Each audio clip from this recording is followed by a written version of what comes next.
নিজের বিবেককে সুস্থ রাখুন। আগে ভিডিওতে লাইক দিন, তারপর কথা শুরু করছি। নিজের বিবেককে সুস্থ রাখুন।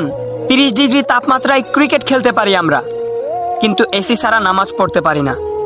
রেস্টুরেন্টে খেয়ে ওয়েটারকে 100 টাকা বকশিশ দিতে পারি আমরা, কিন্তু রেস্টুরেন্টের সামনে রোদরে দাঁড়িয়ে থাকা ভিক্ষুককে 10টা টাকা দিতে পারি না। বাড়ির দারোয়ানকে 7,000 টাকা বেতন দিতে পারি আমরা, কিন্তু মসজিদের ইমাম সাহেবের 300 টাকা বেতন দিতে পারি না। ঈদের শপিংয়ে নিজের বাচ্চাদের জন্য 10,000 টাকা বাজেট রাখতে পারি আমরা, কিন্তু বাড়িতে কাজের মেয়েটির জন্য 1,000 টাকা বাজেট রাখতে পারি না।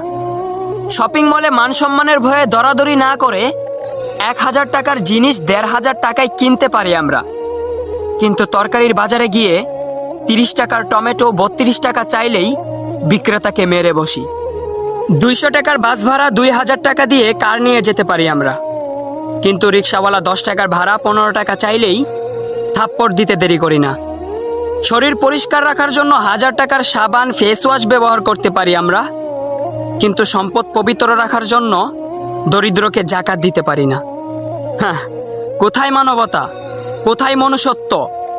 নিজের চিন্তাধারাকে পরিবর্তন করেন, দেখবেন সব কিছু পরিবর্তন হয়ে গেছে।